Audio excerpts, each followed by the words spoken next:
Boa noite, amigos.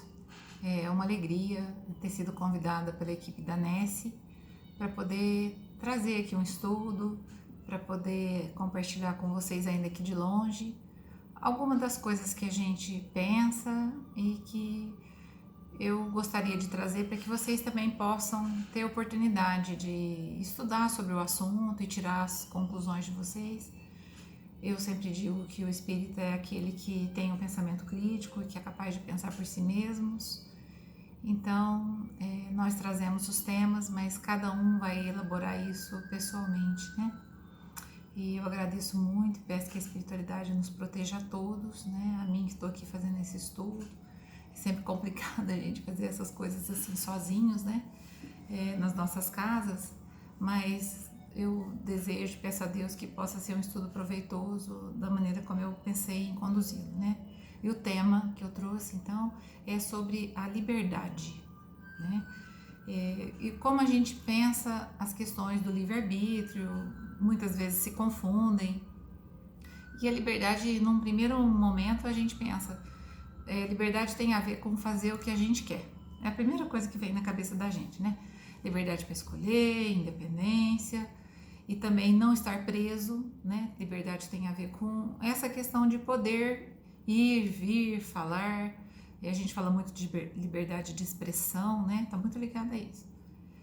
O livre-arbítrio também, ele caminha também nesse mesmo conceito, mas eu vou dar um exemplo para como que a gente entende melhor essas duas questões, né? Então, o dicionário vai trazer para a gente a seguinte definição. O livre-arbítrio é uma faculdade que o indivíduo tem de determinar, com base na sua consciência, apenas a sua conduta. É uma liberdade de escolha alternativa do indivíduo. É liberdade de autodeterminação, independente de qualquer constrangimento externo, de acordo com seus motivos e as suas intenções, né? Então, se a gente pegar essa maneira de pensar esses dois temas, da forma como eu vi uma neurologista falando sobre esse assunto, eu gostei muito da maneira como ela comparou a nossa, como a gente lida com esses temas, né? Então, numa ponta, pensa numa mesa cheia de comidas deliciosas, uma pessoa de dieta com um monte de brigadeiros na frente, né? Então, liberdade é aquela que vai falar, nossa, eu não devia comer, mas eu vou comer, amanhã eu nem sei se eu tô viva, é tão bom, a vida é tão boa, né? Comer é uma delícia, é um prazer tão grande.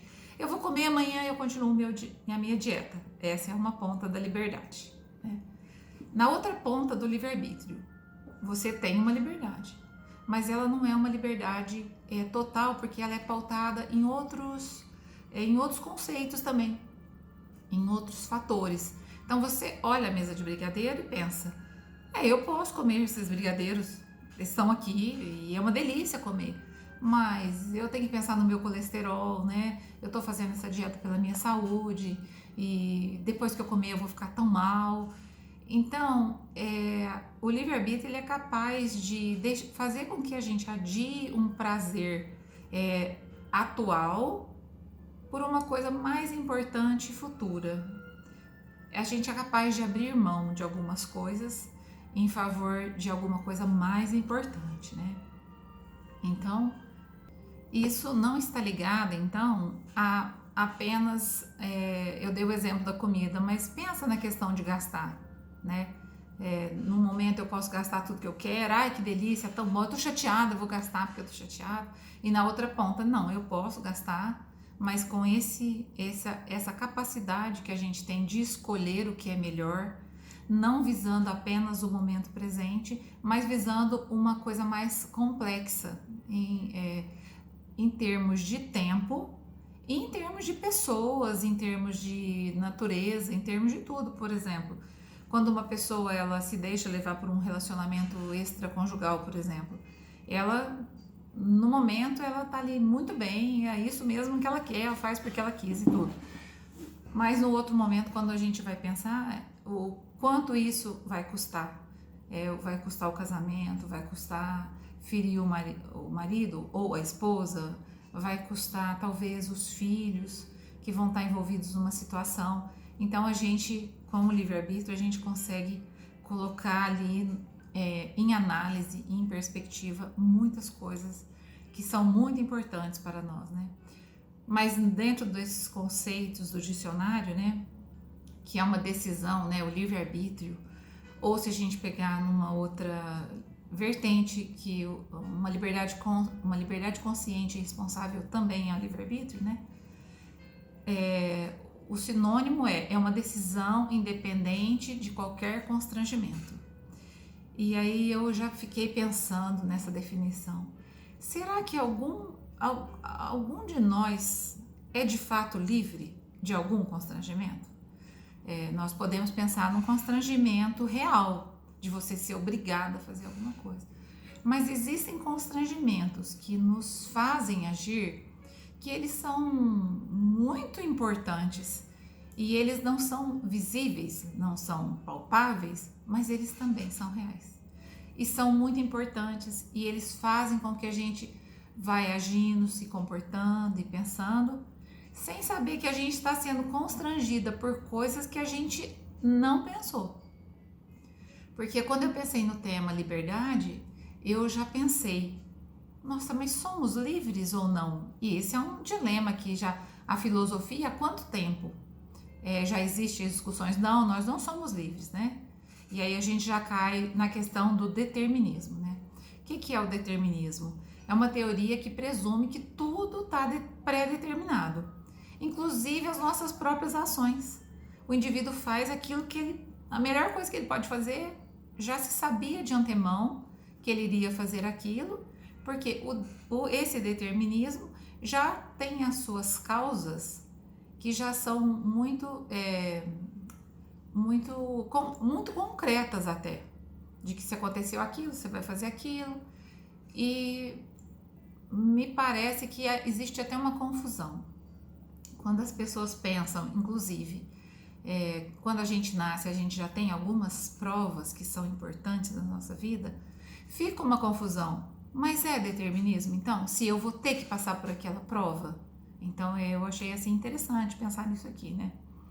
E nós temos que pensar, então, que o livre-arbítrio, ele é uma teoria que vai falar que nós espíritas, nós aceitamos como verdadeira, como correta, porque se trata de um atributo muito importante do espírito, um atributo essencial, porque ele nos dá a capacidade de discernir entre as coisas, de poder escolher entre as coisas. Então, se de um lado eu tenho alguns teóricos dizendo que nós somos livres, né? Numa liberdade parcial, que eu quero depois explorar mais essa liberdade, ou esse livre-arbítrio parcial, na outra ponta nós temos que a liberdade é uma ilusão, que o homem não tem livre-arbítrio, porque ele está tão condicionado que ele nem percebe o próprio condicionamento, né? Então, é como se ele não tivesse uma liberdade nem mesmo interior, de dizer não aos próprios condicionamentos, né? Então, eu fiquei pensando assim, tem vários exemplos, né? Eu já dei um exemplo de comida, pensei num exemplo, por exemplo, numa festa de aniversário. Pensa vocês sendo convidados, quando podia ir numa festa de aniversário, que agora todo mundo fica em casa, por favor, né? Quando a gente é convidado para a festa de um garoto de 7 anos, de um sobrinho, de um vizinho, né? E aí você chega lá na loja procurando um brinquedo, e a vendedora te fala, olha, tem uma boneca aqui, uma boneca maravilhosa, ela fala algumas palavras, e ela mostra no corpo dela como que funciona o sistema digestivo, e é super interessante, e as crianças gostam muito. Em princípio, o que a gente pensa? Menino, 7 anos, boneca? A gente nem pensa. Então, se vocês tiverem oportunidade, perguntem nas lojas como as vendedoras fazem. Não se oferece boneca para alguém que está procurando um presente de um menino, por mais interessante que ela seja. Essa boneca que eu tô falando é uma boneca hipotética, né, gente? É uma boneca só. Pra gente perceber que, por mais interessante que seja, existe uma cultura dentro de nós que já fala, não, boneca é de menina. E a gente tem combatido isso, a gente tem visto sistematicamente ser questionado isso. O que é brinquedo de menina? O que é brinquedo de menino? Porque são coisas que a gente reproduz e nem sabe por quê. Como foi difícil as mulheres entrar em determinados cargos, participar de determinados esportes, né? Por conta de que, não, isso é coisa de menino ou de menina, que eu não vou entrar numa questão de gênero, eu tô entrando na questão de, a gente se perguntou se aquele menino iria se divertir com aquele brinquedo ou não, simplesmente partiu do princípio que aquele não seria uma coisa adequada. Mas por quê? Esses são os tipos de condicionamento a que nós estamos sujeitos e não nos questionamos. Simplesmente é mais fácil procurar outro brinquedo. E isso vai em todas as coisas. É um exemplo também que acontece muito na clínica, no atendimento fraterno, as pessoas se sentindo muito solitárias, né? Eu não posso ficar sozinha, eu não posso ficar sem alguém, tanto homens quanto mulheres, sentindo, eu sei que eu não vou ser feliz sozinho, eu preciso de estar com alguém, eu não suporto aquela separação porque eu não vivo sozinho. E quando a gente começa a questionar, gente, é uma coisa muito interessante, porque nós fomos criados e educados para estar com alguém, não assim por prazer, mas é uma necessidade, né? Tanto que quando eu percebo assim, separações, por exemplo, a pessoa separou o casal, suponhamos que a mulher na separação, ela se casa de novo, ela fica com outra pessoa e o outro parceiro está sozinho, ou dois companheiros, um arruma uma companhia e o outro fica sozinho naquela condição da separação. Então é como se ele tivesse fracassado porque ele está sozinho. É como se não pudesse estar bem sozinho. E tem um filme agora que foi lançado que chama Enola Holmes, que é a irmã do Sherlock Holmes, né? E eu tenho indicado muito para os pacientes e para amigos meus mesmo, porque ele tem ali um conteúdo sobre a solidão, o que é que a gente aprendeu, que a gente não pode ficar sozinho, que a solidão tem que ser horrível, tem que ser um negócio desesperador, né?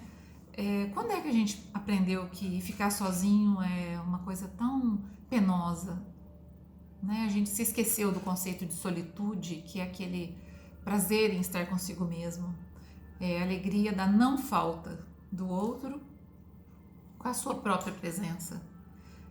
Tudo esses são conceitos, gente, que a gente adquiriu. Outro dia eu estava falando até com a minha filha, eu gosto de compartilhar essas coisas. A gente estava falando de quais desenhos não tem uma história de um casal, de um príncipe e de uma princesa, ou de uma mulher e um homem. De quais histórias da Disney, da Dreams, essas mais assim. E a gente lembrou da Moana, que é um desenho muito bonito, por sinal, né? Ele vai falar de várias coisas. Ela é uma pessoa que ela não precisa de um parceiro para se realizar, não. Ela está se realizando como líder. Também é um desenho muito cuti, eu indico para vocês verem, sobre a luta e sobre a própria emancipação e como ter todo o poder não significa ser feliz. Tem uma série de coisas que a gente pode pensar. Então, esses condicionamentos que trazem tanta infelicidade para nós são coisas que parece que a gente está escolhendo, mas a gente não está escolhendo. Por quê?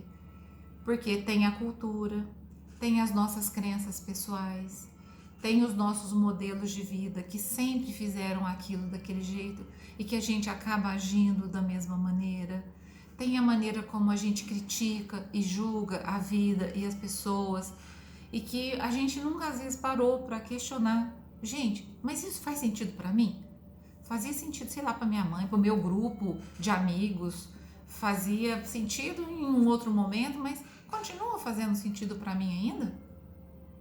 E isso seria uma capacidade de ter uma liberdade interna, um livre-arbítrio sem constrangimento.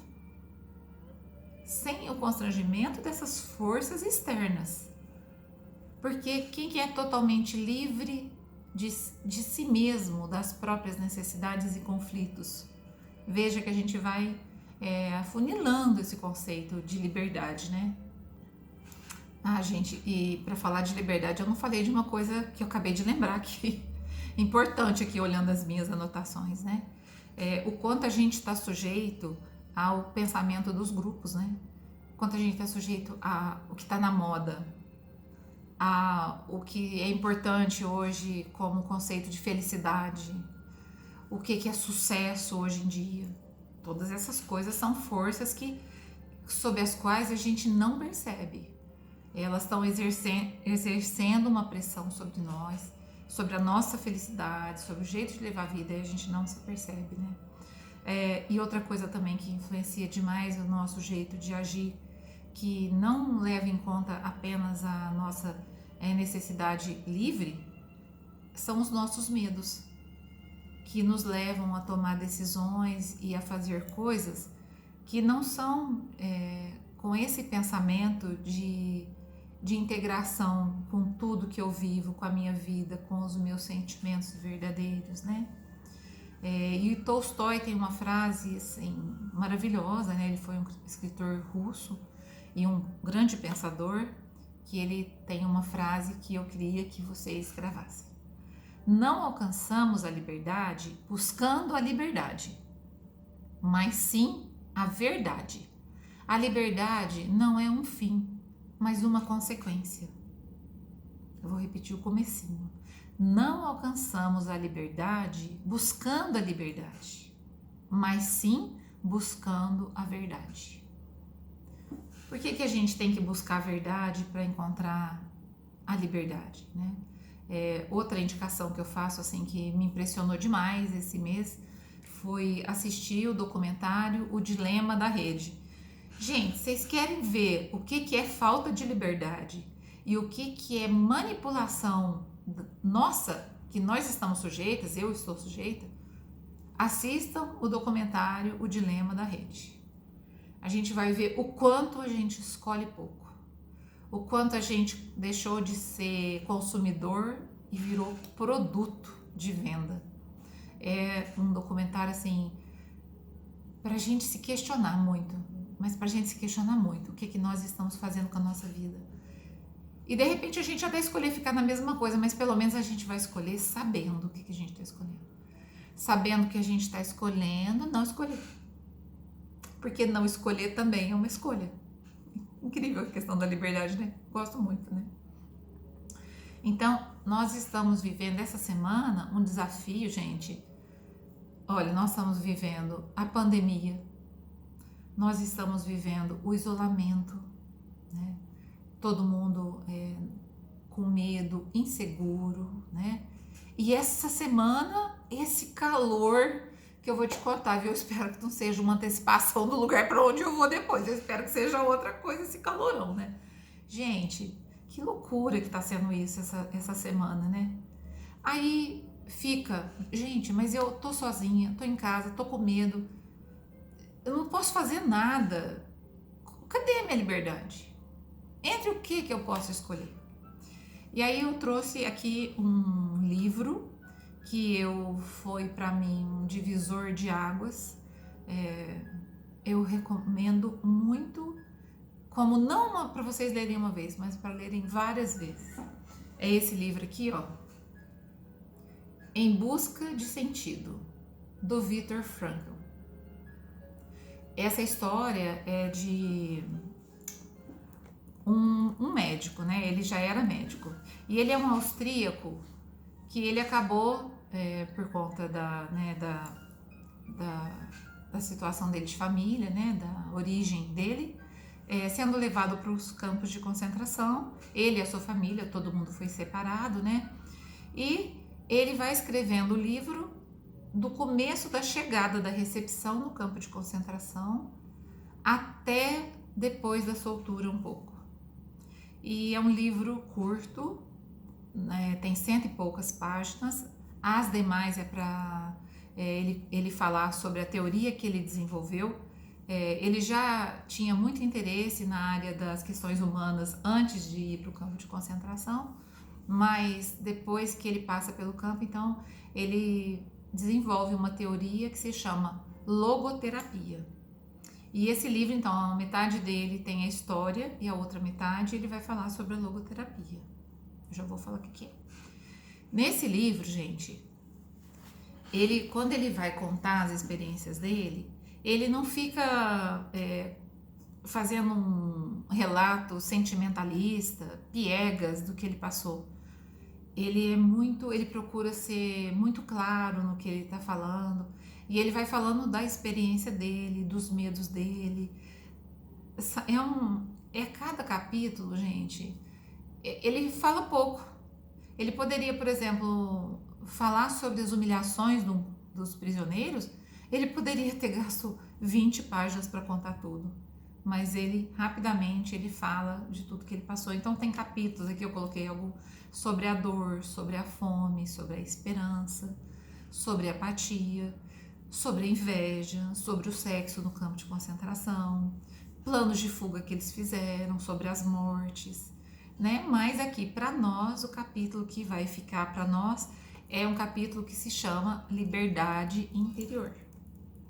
Então, ele questiona nesse livro, enquanto ele mesmo vai contando, ele falou assim, gente, mas nesse lugar que você é privado de tudo, o que eles fazem? A primeira coisa que eles fazem, eles te tiram tudo, eles te tiram não só os bens, eles te tiram todos os fios de cabelo do corpo inteiro, ele contou. Eles te tiram o nome, eles te tiram toda a condição humana, para você não ter nada que é seu. Nada que é seu, né?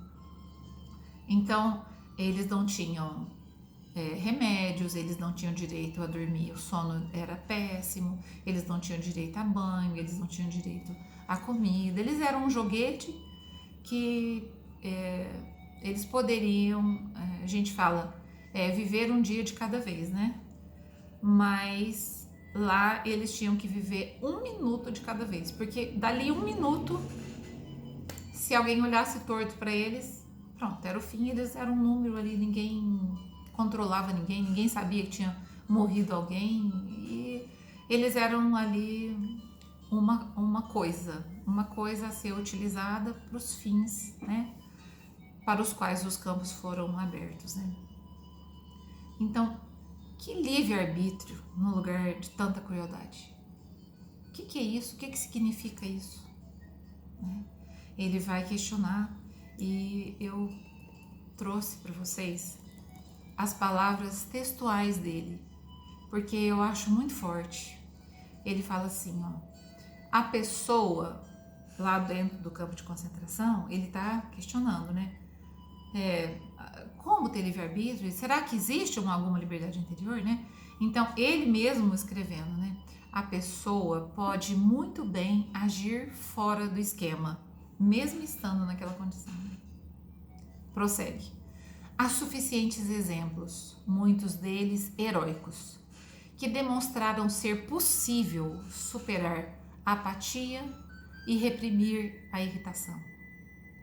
E que continua existindo, portanto, um resquício de liberdade do espírito humano, de atitude livre frente ao seu meio ambiente, mesmo naquela situação de coação absolutamente, de coação absoluta, tanto exterior quanto interiormente. Porque ali a pressão era tão grande que era para a pessoa, não é só externamente que ela tinha todo tipo de coação, ela mesma internamente, se ela não tivesse uma força interna, um propósito, então ela iria sucumbir não só externamente, mas também internamente. Então ele vai falar desse resquício da liberdade humana, mesmo num ambiente de total prisão e coação. E ele continua: quem dos que passaram pelo campo de concentração não saberia falar daquelas figuras humanas que caminhavam pela área de formatura dos prisioneiros ou de barracão em barracão, dando aqui uma palavra de carinho, entregando ali a sua última lasca de pão. E mesmo que tenham sido poucos, não deixou de construir prova de que no campo de concentração se pode privar uma pessoa de tudo, menos da liberdade última, de assumir uma atitude alternativa frente às condições dadas. Olha que interessante. Você pode privar uma pessoa de todas as coisas, menos dessa liberdade última de ter uma atitude alternativa frente a tudo aquilo que está acontecendo. Isso você não pode privar as pessoas, mas elas mesmas podem. Elas se privam disso quando elas deixam de lutar e quando elas não veem mais esperança em nada, né? E ele continua: ameaçam privá-la daquilo que é a sua característica mais intrínseca, a sua liberdade, e que a induzem com a renúncia à sua liberdade e à sua dignidade, porque eles vão tirando tudo e afrontando os valores mais importantes de um homem, de um ser humano, né? A renúncia à liberdade e à dignidade, a virar um mero joguete e objeto das condições externas, deixando-se por elas cunhar um prisioneiro típico do campo de concentração. Quer dizer, aqueles que abrem mão dessa liberdade última, desse último resquício de humanidade, ele então se torna um prisioneiro típico, né? A pessoa, ele continua, pode permanecer corajosa, valorosa, digna e desinteressada, ou na luta, levada ao extremo de não encontrar sentido apenas nas realizações que fazem parte da existência. Quer dizer, aqui ele está falando assim, muitos de nós só encontram sentido nas suas vidas enquanto está realizando alguma coisa.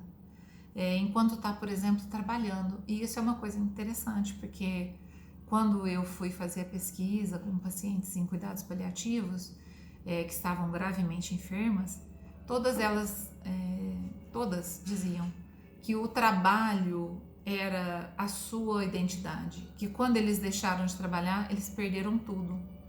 É como se a gente não tivesse nenhum valor fora do trabalho, como se a gente não tivesse um lugar no mundo a não ser trabalhando. Isso também, gente, é fruto de uma cultura aí que vem falando que quanto mais você produz, mais valor você tem. E uma pessoa doente, que valor que ela tem? Uma pessoa idosa, que valor que ela tem? E nós vamos reproduzindo esses valores, não pensando que valor tem uma pessoa que não está trabalhando. Qual o valor de uma pessoa doente? Isso a cultura não ensina para nós. Como estar em casa diante de uma situação de enfermidade e estar levando aquela situação e estar praticando a empatia, estar praticando a compaixão por amor. E não porque não tem mais jeito, não tem mais nada para fazer. Sempre tem alguma coisa para fazer. Mas esse é um olhar que o que se postula nos cuidados paliativos está tentando mudar. A vida sempre tem valor, mas aqui ele está questionando isso, porque as pessoas que não tinham uma ação para si, que estavam ali trabalhando nas geleiras, cavando buraco para enterrar os companheiros, né? Que propósito que tinha, né?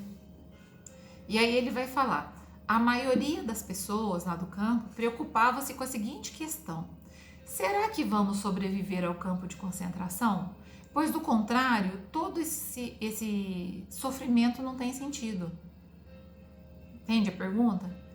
Se a gente sobreviver ao campo de concentração, vai ter sentido esse sofrimento, senão não vai. Em contraste com essa pergunta, o que me afligia era outra questão, ele contando, né? Será que tem sentido esse sofrimento, essa morte ao meu redor? Pois caso contrário, afinal de contas, não faz sentido sobreviver ao campo de concentração. Olha que interessante. Então ele não espera ser livre para dar sentido. Ele fala, tem que ter sentido. Aqui, agora tem que ter sentido. Porque senão não tem sentido a vida agora. Já não tem mais sentido. E aí ele termina assim, a vida cujo sentido dependeria exclusivamente de se escapar da prisão, né? Ou não, e portanto das boas graças de semelhante caso, uma vida dessas nem valeria a pena ser vivida. Olha que espetáculo a maneira como ele consegue, ele cita algumas questões que ele se sentiu covarde diante de algumas situações em que ele foi favorecido pela sorte. É muito bonito o relato dele, muito honesto, né, o relato dele.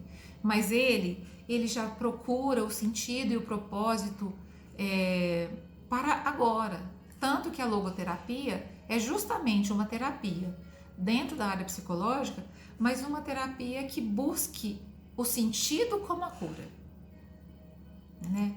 É você ter um porquê, que é até uma frase que ele usa no livro, eu não me lembro se é do Nietzsche, que é: se você tiver um porquê, você vai suportar qualquer como. É isso que ele vai falar, né?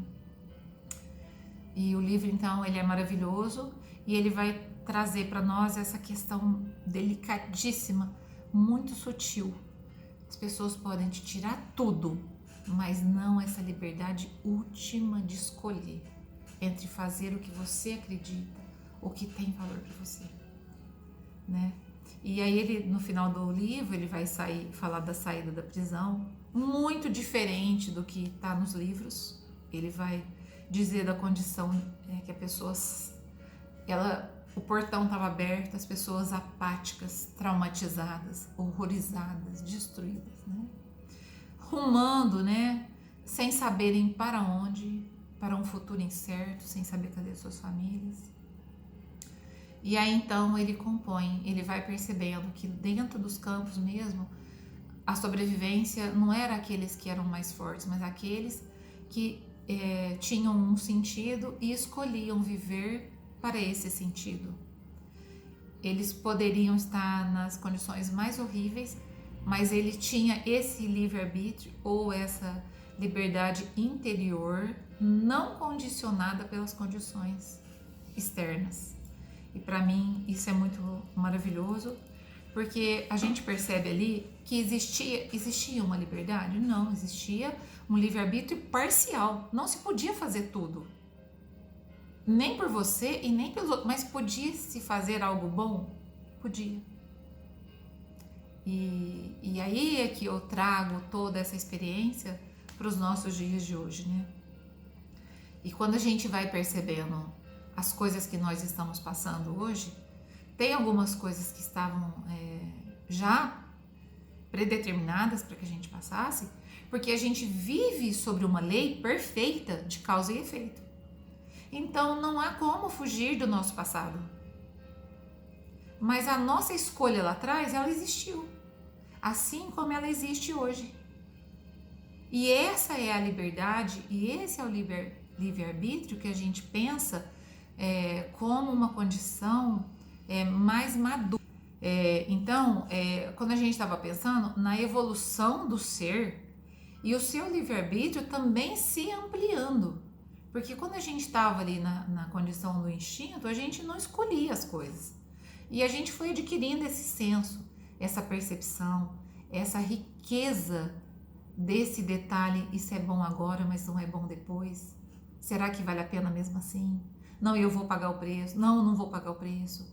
Não, como que as outras pessoas? Não levar em conta apenas a mim mesmo, mas eu conseguir me colocar estando no mundo, sabendo que a minha felicidade também é uma felicidade que provém da minha relação com o mundo e não apenas comigo mesmo, né? Então, a Cecília Meirelles, ela vai falar uma frase que eu acho muito linda, que é: liberdade é uma palavra que o sonho humano alimenta. Essa liberdade, né? Não há ninguém que explique e não há ninguém que não entenda. Então, quando você fala de liberdade, todo mundo já sabe o que é, mas quando você vai falar, me explica o que é isso, né? A gente fala, é poder fazer o que quer, mas o sentimento de estar livre, de poder escolher, é uma coisa muito mais, né? E aí cabe muita confusão do que é ser livre, né?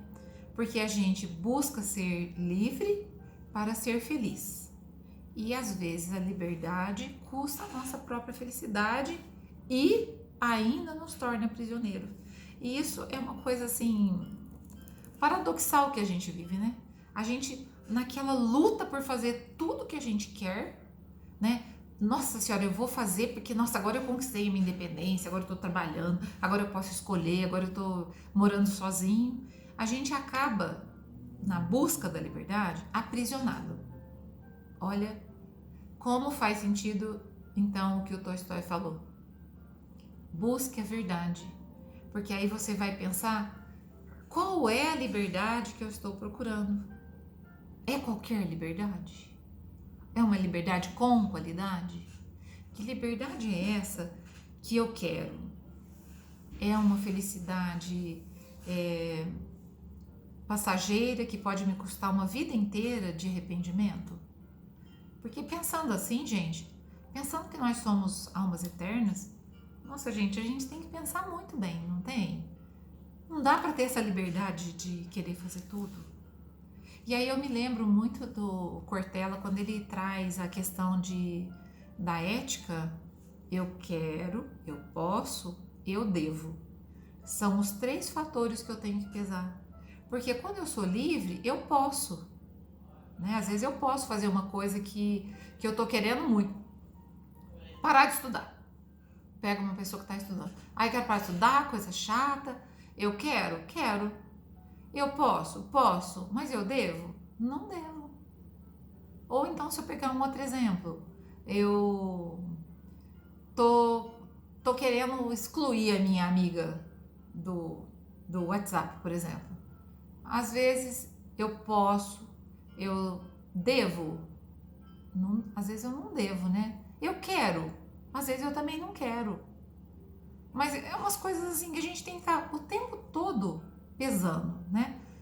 Às vezes eu quero, nossa, pra mim seria tão bom sair desse emprego aqui. Eu posso? Não posso, porque eu dependo dele para viver. Mas eu quero. Mas eu devo? Não devo. Então, uma vida sem conflitos seria a gente ter uma liberdade tão grande de viver em congruência com nós mesmos, com o nosso eu superior.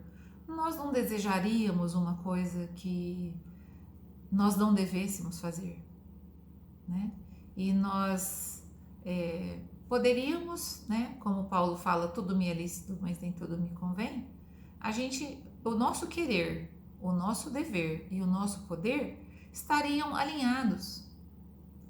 Porque se eu não posso aquilo, por que eu tô ali sofrendo por uma coisa que não é, que agora não pode ser, né? Às vezes a gente fala até de perdas, de separações, né? A gente queria que o passado fosse diferente, mas não tem jeito. Então, se a gente fosse tão livre e consciente para aceitar as coisas, com certeza a gente sofreria bem menos, né, gente, né? Então, esse é o valor da liberdade. Então, quando a gente pensa em liberdade, liberdade não é um valor infantil, não é um valor lá do instinto, é um valor ligado à nossa criancice. Não, liberdade é um valor adulto. Tanto que nós somos punidos perante a lei, porque a lei enxerga em cada cidadão saudável a capacidade de escolher entre o certo e o errado. Por isso nós somos punidos. E por isso aqueles que têm alguma questão mental, alguma doença, quando eles cometem um crime, eles são inimputáveis. Por que eles são inimputáveis? Porque a lei não atribui a eles esse direito que nós temos, essa capacidade, essa capacidade mesmo de escolher fazer o que é correto. Escolher não ferir, escolher não prejudicar, né? Nós podemos fazer isso porque nós somos encarados perante a lei tendo livre-arbítrio. As pessoas que são inimputáveis, não. Elas fazem por forças que são superiores à própria vontade. Eu nem sou formada em direito, mas assim que eu entendo, né?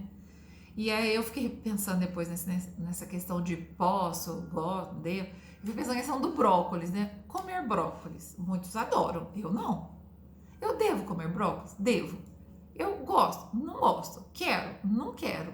Mas eu posso? Posso. Mas também não posso. Posso não querer, né? Vê que confusão que é isso.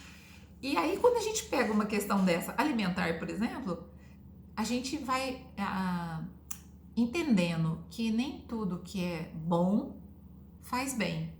E nem tudo que faz bem é bom. como o brócolis, que faz bem, mas muitos não vão achar bom. Ou outras comidas aí, né? E outros processos também. Para algumas pessoas, falar mal das pessoas é muito bom, mas faz bem? Como é que é isso para o futuro, né? Ser uma pessoa que reclama muito. E nós somos o tempo todo tentados, né, gente?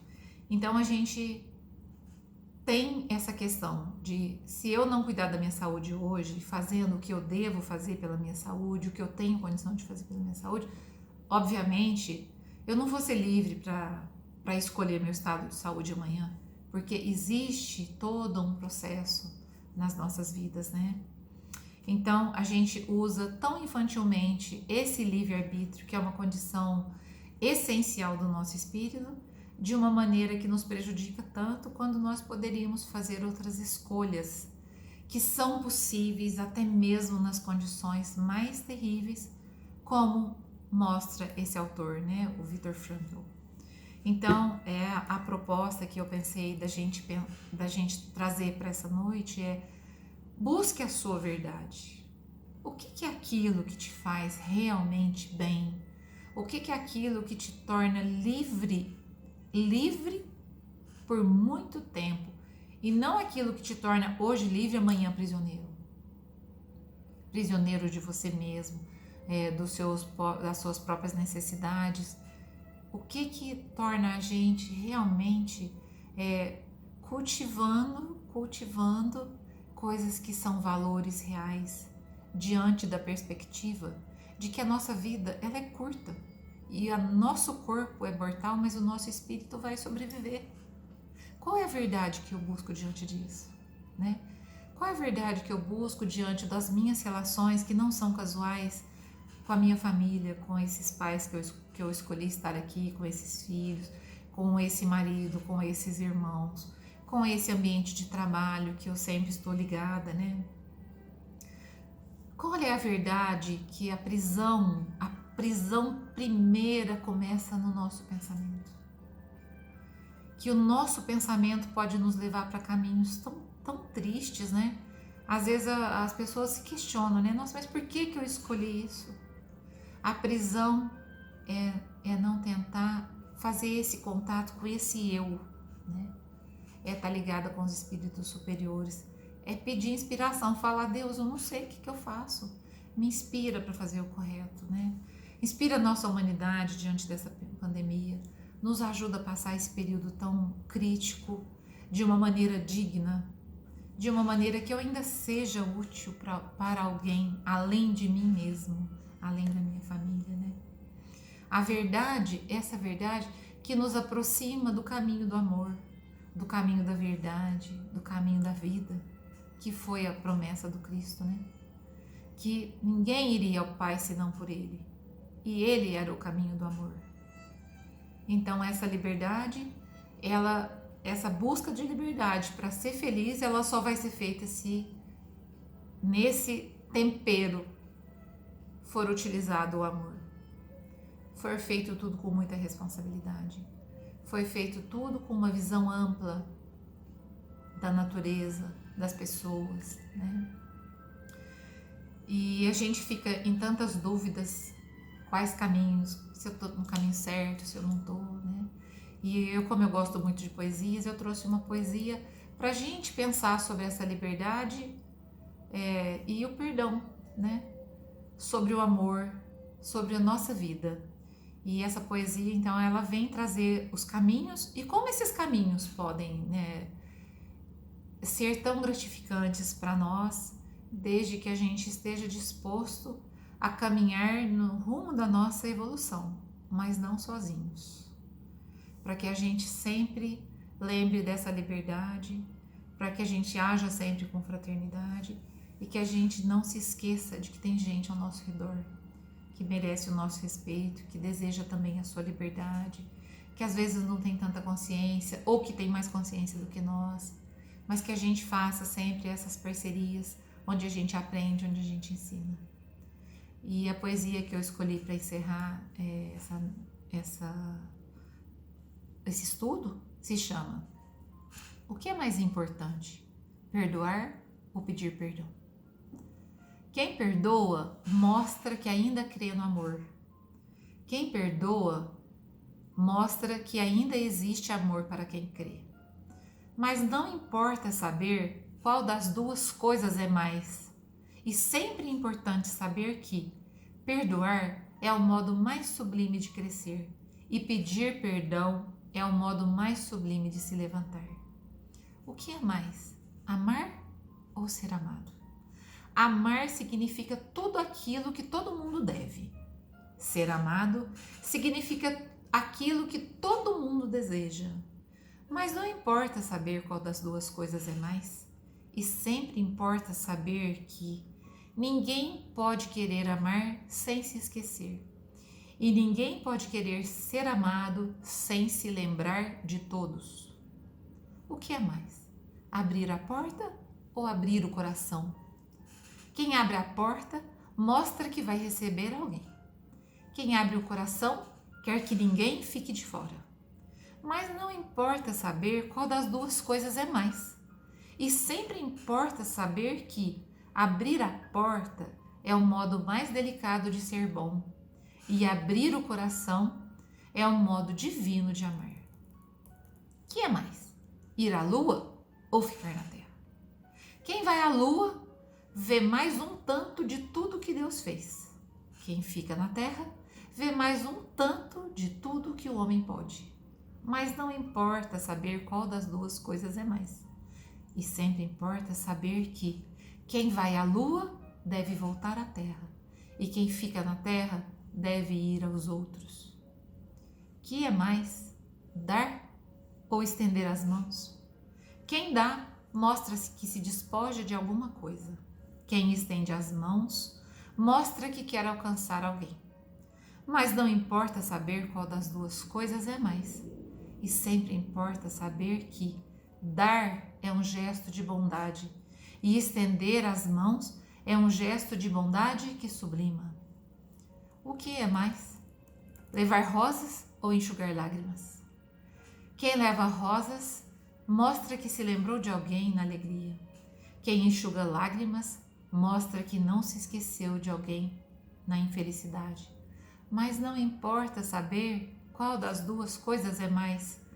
É importante saber que levar rosas é um gesto de amor que todo mundo faz. E enxugar lágrimas é um gesto que só o amor faz a todo mundo. Que todos tenham uma noite abençoada e se quiserem questionar, trocar alguma ideia, acessem o meu Face, Paula Prado Psicóloga, e coloquem as suas dúvidas, as suas sugestões, mesmo o Face do Nessi, que a gente pode ainda trocar algumas coisas. Muita paz e muitos gestos de amor para todos nós.